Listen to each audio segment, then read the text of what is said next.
మీ business ఏదైనా మీ ఊర్లో promotion చేయాలంటే అది సుమన్ టీవీతోనే సాధ్యం. ఇప్పుడే సంప్రదించండి. సింగరేణి అంటేనే కార్మికుల భద్రత అంటారు. సో ఎక్కడో 5-6 కిలోమీటర్స్ లోపల నడవడం కంటే సో నియర్ బై షాఫ్ట్ తీస్తే చాలా బెటర్ అని చెప్పేసి సో మేనేజ్మెంట్ ఓన్లీ ఇప్పుడు లోపలికి ఎన్ని కిలోమీటర్స్? 2 కిలోమీటర్స్.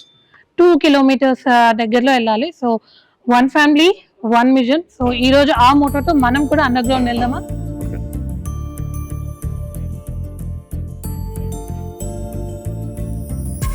దీన్ని కేజ్ అంటారు.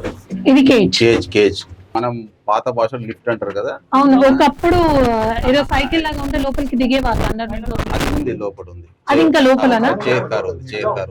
మనం అక్కడికి వెళ్తాం, దాన్ని మ్యాగ్నెటిక్ సిస్టమ్ అంటాము. దీని ఒక పేరు కేజీ అంటారు. మనం బయట వాడక భాషలో లిఫ్ట్ అంటాము, ఇక్కడ కేజ్ అంటారు. ఓకే, సో మనకి ఇప్పుడు ఈ కేజ్ లోపల తీసుకెళ్ళిపోతుంది. తీసుకెళ్తాం. కెపాసిటీయా అంటే ఎంత?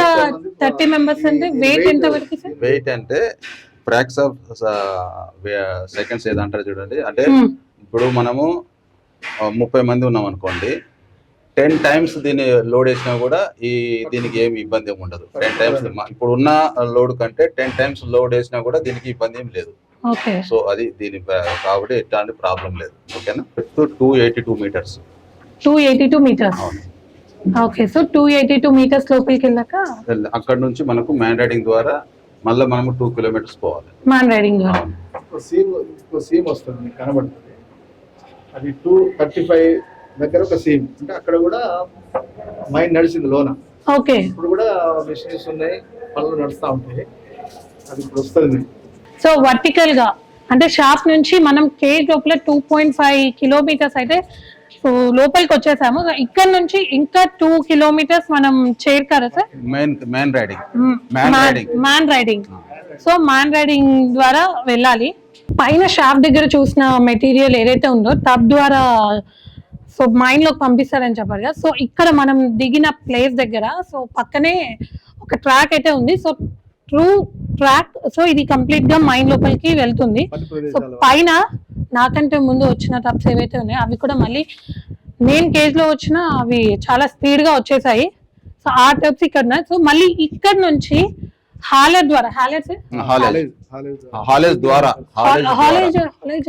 హాలేజ్ అంటే మన డబ్స్ నడిచే ట్రాక్ లైన్ ఏదైతే హాలర్లు ఉంటాయో, ట్రాన్స్పోర్టింగ్ ప్లేస్ ఏదైతే ఉంటుందో దాన్ని హాలేజ్ అంటారు. ఓకే, సో ఇక్కడ మైన్ లోపల ట్రాన్స్పోర్ట్ ఏదైనా ఇప్పుడు కోల్ ట్రాన్స్పోర్ట్ కి కూడా మనం హాలేజ్ అనే అంటాం. అది బెల్ట్ అంటామా? Material only. Okay, material purpose ఇది. ఓకే, మైన్ లో అవసరం అయ్యే మెటీరియల్ మిషన్స్ ఏవైతే ఉన్నాయో అవన్నీ కంప్లీట్ గా హాలేజ్ ద్వారా సో ఇక్కడ నుంచి వచ్చేస్తాయి. సో ట్రూ హాలేజ్ మనకి గూడ్స్ అది వెళ్ళిపోతుందని చెప్పారు కదా. సో కంప్లీట్ గా మనం అయితే ఇప్పుడు ఆల్మోస్ట్ అండర్ గ్రౌండ్ లో ఉన్నట్టే. సో మనకి ఇక్కడ అండర్ గ్రౌండ్ లోనే ఉంటాము. సో లైట్ సో గాలి కూడా ఎక్కువ వస్తుంది. అంటే దీనికి మాన్యువల్ గా ఏదైనా చేశారా? యాక్చువల్ గా ఇంత వెంటిలేషన్ రావడానికి కారణం ఏంటంటే సర్ఫేస్ లో పెద్ద పెద్ద ఫ్యాన్లు పెట్టారండి.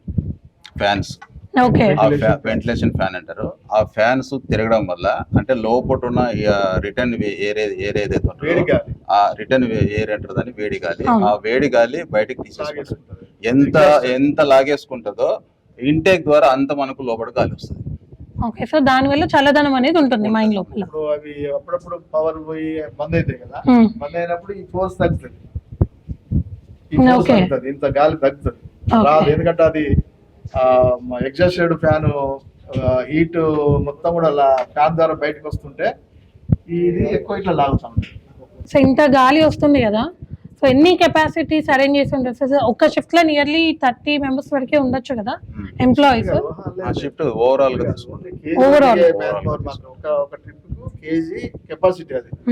నేను కేజ్ కాదు అంటే ఇంత మందికి గాలి సరిపోవాలి అని అంటే ఎన్ని కెపాసిటీస్ అరేంజ్ చేసి ఉంటారు? యాక్చువల్ గా మనకు 3 లాక్ ఫ్యాన్ అంటారు. 2 ఫ్యాన్స్ ఉన్నాయి. 3 లాక్ ఫ్యాన్స్ అంటారు. ఆ ఫ్యాన్ వల్ల ఎంత అయితే రిటర్న్స్ లాగేసుకుంటుందో గాలిని అదే దారిలో మనకు ఇంటేక్ కూడా మనకు లోపలికి వస్తుంది. ఓకే, సో అవుట్ హీట్ ఎంత ప్రొడ్యూస్ చేస్తే అంత కూల్ ఎయిర్ మనకి రిటర్న్ వస్తుంది. మనము ఈ గాలి ఏదైతే చల్ల గాలి ఉన్నదో వెంటిలేషన్ అది అన్ని చోట్లకు పంపరు. ఎక్కడైతే మ్యాన్ పవర్ వర్క్ చేస్తారో ఆ పని ప్రదేశాలకే ఈ వెంటిలేషన్ ని డైవర్ట్ చేస్తూ ఉంటారు. ఇప్పుడు ఇప్పుడు మనుషులు లేని దగ్గర గాలి పెట్టుకుని లాభం ఏమున్నది? వేస్ట్ అయిపోతుంది. కాబట్టి ఏదైతే మనకు వర్క్ నడుస్తుందో, ప్రొడక్షన్ వస్తుందో, మ్యాన్ పవర్ ఎక్కువ ఉన్నదో ఆ ప్లేస్ లోనే ఈ వెంటిలేషన్ ని డైవర్ట్ చేస్తూ ఆ కార్మికులకు అందేటట్టుగా సిస్టమ్ ని ఒక ఎస్టాబ్లిష్ చేస్తున్నారు. అదే విధంగా వీళ్ళు ప్రతి కార్మికుడు కూడా వెంటిలేషన్ ఇంప్రూవ్ చేస్తారు. సో లోపలికి దిగేటప్పుడు ఆ కేజ్ నుంచి ఆ చీకటి అదంతా చూపిస్తారు, గాలి ఉంటుందో లేదో, లైట్ ఉంటుందో లేదో అనుకున్నా కానీ సో అట్లా ఏం లేదు, చాలా ఫ్రీగానే ఉంది. సో ఇంకా మనం 2 kilometers త్రూ మ్యాన్ రైడ్ వెళ్ళాలి. సో వెళ్ళి లోపల అసలు వర్క్స్ ఎలా జరుగుతాయి ఏంటి అనేది చూద్దాం. సార్ మరి ఫస్ట్ టైం వచ్చినందుకు నాకే ఇంత భయం వేస్తుంది. ఫస్ట్ టైం జాబ్ లో జాయిన్ అయిన వాళ్ళు ఉంటారు కదా, వాళ్ళకి ఎన్ని డేస్ ట్రైనింగ్ చేస్తారు సార్? సేమ్ మీరేది ఏ విధంగా అనుకుంటారో అదే విధంగా కొత్తగా జాయిన్ అయిన వ్యక్తులకు కొద్దిగా భయం అయితే ఉంటుంది, కొద్దిగా గుబ్బులు అయితే ఉంటుంది. రాను కార్మికులు చేస్తున్నారు కాబట్టి వాళ్ళతో పాటు అలవాటు పడిపోయి ఇది రొటీన్ లైఫ్ అయిపోయిన తర్వాత ఆ భయం అనేది పోతుంది. చాలా హ్యాపీగా పనిచేస్తారు, ఇబ్బంది లేదు, అలాంటి ఒత్తిడి కూడా ఏం లేవమ్మా. అంటే వాళ్ళకి ట్రైనింగ్ ఇస్తారా? ఇస్తారు. జాబ్ కు ముందు 40 days ట్రైనింగ్ ఉంటుంది. 40 days ట్రైనింగ్. ఎంవిటిసి అంటారు. ఆ వీటీసీ ట్రైనింగ్ లో అండర్ గ్రౌండ్ లో ఏ విధంగా పని చేయాలి, ఎన్ని జాగ్రత్తలు తీసుకోవాలి, పని చేసేటప్పుడు మనం తీసుకోవాల్సిన జాగ్రత్తలు, వాటి విషయాల మీద అన్ని ట్రైనింగ్. అంటే కార్మికుల్ని ఆ చీకటిలో ఆ వెలుగులో కూడా అలాగే పెట్టి ట్రైన్ చేస్తారా? అండర్ గ్రౌండ్ ఉండదు, వాళ్ళకి సర్ఫేస్ క్లాసెస్ ఉంటాయి. సర్ఫేస్ కొన్ని రోజులు ఇక్కడ కూడా దింపుతారు. ఆ ట్రైనింగ్ లో కొన్ని రోజులు దింపి మైన్ ను పరిచయం చేస్తారు. మైన్ అంటే ఎట్లా ఉంటది, బేసులలో ఎట్లా ఉంటది గాలి, బేసులలో సైడ్ సపోర్ట్ ఎట్లా, ఎట్లుంటాయి, వాళ్ళకి అన్ని వాళ్ళు వస్తారు. వచ్చి మన గవర్నమెంట్ దిగాడు కదా, వాళ్ళు ఒకసారి తీసుకెళ్లి మొత్తం ఎక్స్ప్లెయిన్ చేస్తారు. సో ఇక్కడ నుంచి మ్యాన్ రైడింగ్ సిస్టమ్ స్టార్ట్ అవుతుంది. So welcome to PVK5 man riding system. So అక్కడికి వెళ్ళినామంటే కంప్లీట్ గా కార్మికులు ఎలా వర్క్ చేస్తున్నారు, ఎంత కష్టపడుతున్నారు అనేది మనకి తెలిసిపోతుంది. మనం మ్యాన్ రైడింగ్ లోపలి రాగానే మనకి ఇక్కడ సో లోపలికి వెళ్ళే కార్మికులకి ఒక మోటివేషన్ కొరకు సో వాళ్ళు ఇక్కడ PVK5 నుంచి తీసుకున్న ఇన్ని ఇయర్స్ లో పర్ యానం లో తీసుకున్న అవార్డ్స్, సో అంటే ఇక్కడ just for the motivation purpose. So కార్మికులు ఎలాంటి డిప్రెస్ కి లోన్ అవ్వకుండా only for the motivation purpose ఇదంతా పెట్టారు. అలాగే సో టెక్నాలజీని కూడా అంటే ఇక్కడ నుంచి ఫస్ట్ కేజ్ నుంచి మనం లోపలికి వచ్చింది ఒక టెక్నాలజీ. సో అండ్ ఇక్కడ నుంచి ఇది చాలా ఫస్ట్ నుంచి ఉంది కదా సార్ మ్యాన్ రైడింగ్. ఒకటి మేడం, ఇక్కడ ఈ మైండ్ లో ఏమేమి టెక్నాలజీ వాడినామో, ఏ విధంగా బొగ్గు తీసుకున్నాం అనేది కూడా ఇక్కడ వివరించారు చూడండి. ఓకే, ఇక్కడ మనం అనుకున్నాం కదా 1952 5B మైన్. 1952 లో మైన్ స్టార్ట్ అయింది, 5 షాఫ్ట్. అప్పుడు ఏం చేశారంటే పాత జనంలో మనకు ఈ మిషన్ మైనింగ్ లేనప్పుడు ఏంటంటే మాన్యువల్ గా బొగ్గు తీసి బ్లాస్ట్ చేసి ఆ తట్టల ద్వారా ఇప్పుడు ఏదైతే టబ్బులు ఉన్నాయి అక్కడ ఆ టబ్బులలో నింపేటోళ్ళు. ఇది ఫస్ట్ టెక్నాలజీ. దాని తర్వాత రోడేటర్స్ వచ్చింది. రోడేటర్స్ అంటారు, ఇది మిషన్ మైనింగ్ టెక్నాలజీ. అంటే ఇది ఏం చేస్తారు సార్ లోపల? ఇది మిషన్ అంటే మనం అప్పుడు ఏం చేసామంటే బొగ్గు తీసేటోళ్ళము. అంటే దీన్ని ఎస్టాబ్లిష్ చేయాలి. దీన్ని ఎస్టాబ్లిష్ చేయాలంటే ఏం చేయాలి, మనం ఇక్కడ బ్లాస్టింగ్ చేయాలి. బ్లాస్టింగ్ చేసిన తర్వాత తీసిన బొగ్గుని టబ్బు ద్వారా మనం సప్లై చేసుకుంటూ ముందుకు పోయే కార్యక్రమం ఉండేది. ఇది ఫస్ట్. దాని తర్వాత ఈ రోడేటర్స్ ఏం చేశారు, ఈ రోడేటర్స్ కూడా ఈ విధంగా బొగ్గు తీసుకుంటూ ఇదే విధంగా దారి తయారు చేసుకుంటూ ముందుకు పోయేది. ఇది రోడేటర్ సిస్టమ్. దీని ద్వారా మనము ఒక ప్లేస్ ని మనం సెలెక్ట్ చేసేటోళ్ళం. ఏదైనా ఒక కొత్త ప్యానెల్ కూర్చోబెట్టాలి. ఇప్పుడు ఇది లాంగ్ వాల్ సిస్టమ్. ఈ long wall system China long wall. ఇది 1955 లో ఇండో చైనా సంయుక్తగా తీసుకున్న నిర్ణయంతో ఈ లాంగ్ వాల్ ని ఎస్టాబ్లిష్ చేశారు. ఇండో చైనా కలిపి చేసిన లాంగ్ వాల్ టెక్నాలజీ ప్రాజెక్ట్ 1995 లో మనకి ఇది 1985 నుంచి ఇంట్రడ్యూస్ చేశారు. 1995 లో ఈ లాంగ్ వాల్ సెటప్ మొత్తం మనము ఇన్స్టాల్ చేయాలంటే ఈ రోడేటర్స్ ఫస్ట్ ఏం చేస్తారు, రోడేటర్స్ ప్లేస్ తయారు చేస్తాయి. ఇది ప్లేస్ తయారు చేస్తారు. ప్లేస్ తయారు చేసిన తర్వాత కంప్లీట్ అయిన తర్వాత ఆ ప్లేస్ లో ఈ లాంగ్ వాల్ ని అక్కడ షిఫ్ట్ చేస్తారు. షిఫ్ట్ చేసి ఇన్స్టాల్ చేసి అక్కడ నుంచి మనం బొగ్గు తీసుకొస్తాం. లాంగ్ వాల్ ప్యానల్ ద్వారా బొగ్గు తీసుకొచ్చేటప్పుడు ఇది ఒక టెక్నాలజీ. దాని తర్వాత ఏమైంది, ఇప్పుడు మన దగ్గర ప్రెజెంట్ నడిచేది LHD, అది కంటిన్యూస్ మైనర్. CMR అంటారు దీన్ని. ఇప్పుడు ప్రెజెంట్ నడుస్తుంది కంటిన్యూస్ మైనర్. ఈ కంటిన్యూస్ మైనర్ ద్వారా మనం బొగ్గు తీస్తున్నాము. At the same time LHD ద్వారా కూడా బొగ్గు తీస్తున్నాం. LHD అయిపోయిన తర్వాత లాంగ్ వాల్ ఈ రోడ్ ఈ అంటే ఫస్ట్ రోడ్ హెడర్ టెక్నాలజీ 1991 లో ఇంట్రొడ్యూస్ అయింది. 91 52 ఏమో 91 అది ఫిల్లింగ్ ద్వారా ప్రొడక్షన్ తీసారు. బ్లాస్టింగ్ తర్వాత కట్టల ద్వారా టబ్బులలో రింపి పంపించేవారు. అది ఓల్డ్ కంప్లీట్ గా. టెక్నాలజీ ఇంట్రొడ్యూస్ అయిన తర్వాత 91 లో రోడ్ ఎయిడ్స్ వచ్చింది.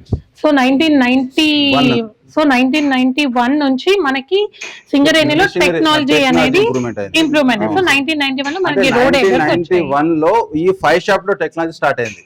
ఓకే. సింగరేన్ లో వేరే ఏరియాలో దీనికంటే అడ్వాన్స్ టెక్నాలజీ స్టార్ట్ ఉన్నది, కానీ ఈ మైన్ లో 1991 స్టార్ట్ అయింది.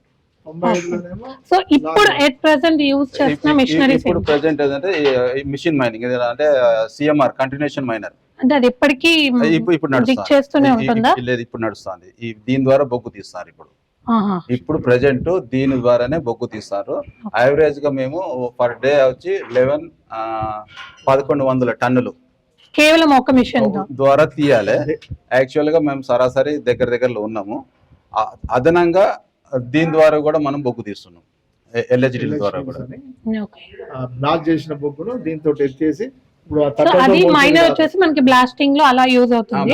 ఏముండదు దానికి, మైన్ అది కట్ చేస్తుంటారు. అదే. ఉన్నాయి కదా. సో వీటి ద్వారా మనకి లోపల ఉంది సార్. ఇప్పుడు మనం పోలేం చాలా లోపలికి ఉంటుంది. 1.5 కిలోమీటర్ పోవాలి. అది అక్కడ నుంచి మళ్ళీ మనం బై వాక్ 1/2 కిలోమీటర్ నడవాలి. అక్కడ టెంపరేచర్ ఎక్కువ ఉంటుంది. సో ఇప్పుడు కంటిన్యూస్ మైనర్ ద్వారా మైన్ చేసి అండ్ మనకి ఎల్హెచ్డి ద్వారా జంప్ చేస్తున్నారు. ఇప్పుడు మనం యూజ్ చేస్తున్న టెక్నాలజీ రెండు టెక్నాలజీ బొగ్గు తీస్తున్నాం. రెండు టెక్నాలజీ, సిఎంఆర్ తర్వాత ఇదేమో ఎల్హెచ్డి. ఈ కోల్ రెండు కూడా మనం బెల్ట్ ద్వారానే పైకి వస్తుంది, టబ్బు ద్వారా రాదు. టబ్బు ద్వారా ఓన్లీ మెటీరియల్ దింపడానికి తీసుకుపోవడానికి పనికి వస్తుంది.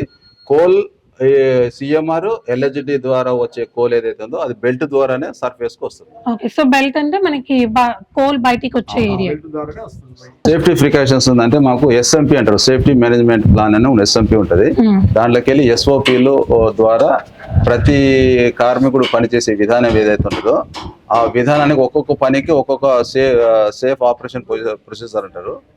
ఆ విధంగా మనము వాళ్ళని ట్రైనింగ్ లో తీసుకుంటూ పనిచేసే ప్రదేశాల్లో మీకు దెబ్బ తలగద్దు అని చెప్పి ఆ విధంగా ఎక్స్ప్లెయిన్ చేసుకుంటూ వాళ్ళకి ట్రైనింగ్ కూడా ఇవ్వడం జరుగుతూ ఉంటుంది. ఎవ్రీ మంత్ సేఫ్టీ క్లాసెస్ మనకు ఇక్కడ చెప్తారు. ప్రతి నెల సేఫ్టీ మీటింగ్ ఉంటుంది. అది ఎవ్రీ మంత్ 9th ఉంటుంది. ఎవ్రీ మంత్ 9th కి సేఫ్టీ క్లాసెస్ సేఫ్టీ మీటింగ్ ఉంటుంది. ఆ సేఫ్టీ మీటింగ్ లో సేఫ్టీ మెంబర్స్ ఉంటారు, దాని తర్వాత ఆఫీసర్స్ ఉంటారు, ఇన్స్పెక్టర్స్ ఉంటారు. అందరి సమక్షంలో మార్నింగ్ అవర్స్ ఇన్స్పెక్షన్ చేస్తాం. అండర్ గ్రౌండ్ లో ఇన్స్పెక్షన్ చేసిన తర్వాత ఎక్కడెక్కడ ఏమేమి లోపాలు ఉన్నాయి అవన్నీ ఒక పేపర్ మీద రాసుకొని మళ్ళీ ఆఫ్టర్నూన్ 4 o'clock మళ్ళీ అందరి సమక్షంలో కూర్చొని ఈ రోజు చేసిన ఇన్స్పెక్షన్ లో ఏమేమి చేసినాము, ఏమేమి ప్రాబ్లమ్స్ వచ్చినాయి, ఆ ప్రాబ్లమ్స్ మనం ఏ విధంగా రెక్టిఫై చేయాలి, ఆ ప్రాబ్లమ్స్ రాకుండా మనం తీసుకోవాల్సిన ప్రికాషన్స్ ఏంటిది, వాటి మీద క్షుణ్ణంగా ఒక చర్చ ఉంటది. ఆ చర్చ చూడండి ఇక్కడ మీటింగ్స్. సో సేఫ్టీ మెజర్మెంట్స్ లో భాగంగా ఒక కార్మికుడి భద్రత కోసం ప్రతి మంత్ అంటే ప్రతి నెల 9వ తారీఖు ఖచ్చితంగా సేఫ్టీ క్లాసెస్ అనేటివి జరుగుతూ ఉంటాయి. సో ఈ లోపు మేనేజ్మెంట్ ఎవరైతే ఉన్నారో మైనింగ్ మేనేజర్ వీళ్ళందరూ కంప్లీట్ గా మైన్ లోకి దిగి ఎక్కడ ఏముంది అనేది చెప్పి వాళ్ళకి ముందు ఇన్ఫర్మేషన్ ఇవ్వడం వల్ల సో కార్మికులు ఎవరైతే ఉన్నారో చాలా జాగ్రత్తగా ఉంటారు లోపల.